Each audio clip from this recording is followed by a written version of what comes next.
একদিকে এবিভিপি, অন্যদিকে বাম ছাত্র সংগঠন। তপ্ত যাদবপুর, দুপক্ষের টার্গেট যাদবপুর বিশ্ববিদ্যালয়। একদিকে বিশ্ববিদ্যালয়ের গেট বন্ধ করে রাখা হয়েছে, ৪ নম্বর গেটের ভিতরে এআইডিএসওর পতাকা হাতে রয়েছে। অন্যদিকে গেট টপকে ভিতরে ঢোকার চেষ্টা করে আরএসএস এর ছাত্র সংগঠন এবিভিপি। বুধবার রাতের অশান্তিকে কেন্দ্র করে এই ঘটনার সূত্রপাত এবং তারপরে আমরা দেখলাম যে প্রতিবাদে আজ দুপক্ষই পথে নেমেছে। ময়দানে প্রচুর পুলিশ। এবিভিপি এবং বামেদের মিছিল আটকানোর চেষ্টা করছেন পুলিশ কর্মীরা। বামেদের হয়ে ময়দানে আছেন দীপশিতা ধর, দেবাঞ্জন দেরা। পুলিশের সঙ্গে চলছে তীব্র বাদানুবাদ এবং পুলিশি বাধা উপেক্ষা করে এগিয়ে যাওয়ার চেষ্টা করেন দীপশিতা এবং দেবাঞ্জনরা। তারা ইতিমধ্যেই দুটো ব্যারিকেড ভেঙে এগিয়ে যায় এবং তারপরে পরিস্থিতি আরো উত্তপ্ত হয়ে ওঠে। আজ মূলত বামেরা দুভাগে বিভক্ত হয়ে যায়, সেই ছবি কিন্তু দেখা গেল। একদল বিশ্ববিদ্যালয়ের ভিতরে ছিল, আর একটি দল ব্যারিকেড ভেঙে বিশ্ববিদ্যালয়ের দিকে এগোতে চায়। অন্যদিকে গেটে তালা লাগানোর এবিভিপি কর্মীরা গেটের উপরে উঠে যায় এবং সেখান থেকে এআইডিএসওকে হুমকি হুঁশিয়ারি দিতে শুরু করে তারা।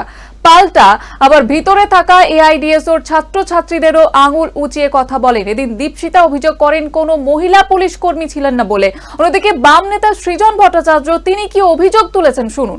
ইঞ্জিনিয়ারিং ফ্যাকাল্টির কিছু ছাত্র তারা নিজেদের মধ্যে সভা করছিল, সেখানে এবিভিপির গুন্ডারা ঢুকে পড়ে প্রভোকেশন তৈরি করার চেষ্টা করে, অশান্তি তৈরি করার চেষ্টা করে। অন্যদিকে অগ্নিমিত্রা পাল তিনি কি বলছেন শুনুন।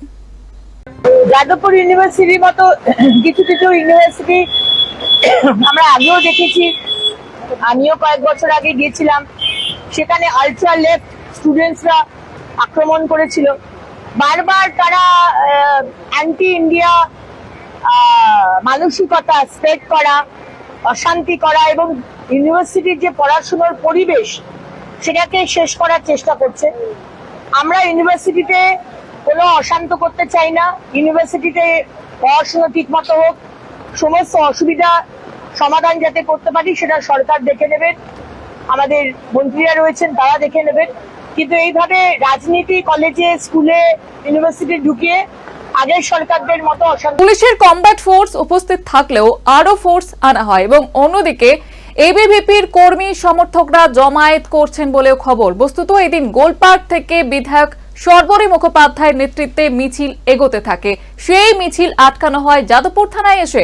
তবে সেই মিছিল থেকে একাংশ কর্মী পুলিশের ব্যারিকেড ভেঙে বিশ্ববিদ্যালয়ের ৪ নম্বর গেটের সামনে আসেন। অন্যদিকে বামেদের তরফে 8বিতে রাজনৈতিক কর্মসূচি আয়োজন করা হয়, সেখানে পুলিশ বাধা দেয়, তখন ব্যারিকেড ভাঙা হয়। রীতিমতো পরিস্থিতি উত্তপ্ত হয়ে ওঠে।